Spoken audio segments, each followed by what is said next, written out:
Assalamualaikum warahmatullahi wabarakatuh. Perkenalkan, nama saya Niken Indriani dengan NIM 222100300 dari Prodi S1 Perbankan Syariah. Di sini saya akan menjelaskan tentang wakaf.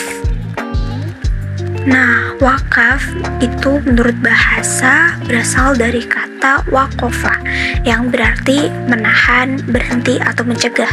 Sedangkan menurut istilah, wakaf adalah pemberian yang pelaksanaannya dilakukan dengan jalan menahan kepemilikan asal, lalu memanfaatkannya berlaku untuk kepentingan umum.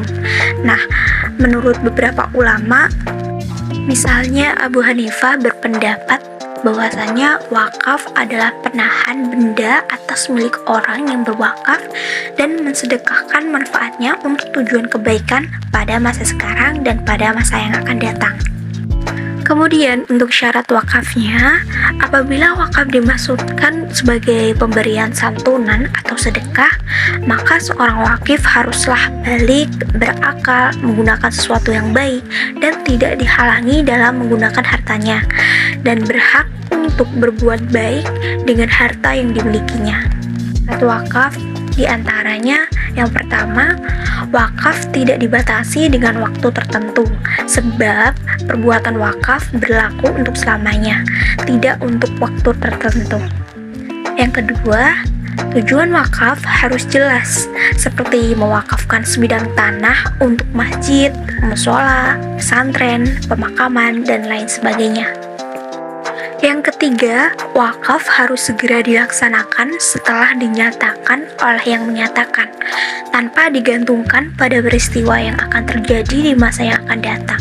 Sebab pernyataan wakaf berakibat lepasnya hak milik bagi yang mewakafkan.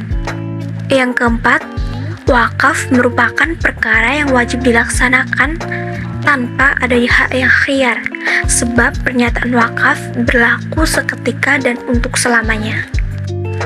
Menurut jumhur ulama dari mazhab Syafi'i, Maliki, dan Hambali, rukun atau unsur utama wakaf itu ada 4.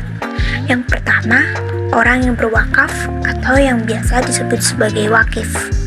Syarat yang harus dipenuhi oleh seorang wakif ialah wakif mempunyai kecakapan melakukan tabarruk, yaitu melepaskan hak milik tanpa imbalan materi. Orang yang dikatakan cakap adalah balik berakal, sehat, dan tidak terpaksa. Selanjutnya, harta yang diwakafkan atau biasa disebut maufuk. Jadi, harta yang diwakafkan ini harta yang bernilai, milik yang mewakafkan dan tahan lama untuk digunakan. Harta wakaf harus segera dapat diterima setelah wakaf dikeluarkan. Nah, harta wakaf ini harus jelas wujudnya, dan apabila dalam bentuk tanah harus jelas batas-batasnya. Nah, harta yang diwakafkan ini bisa dalam bentuk benda bergerak ataupun benda tidak bergerak.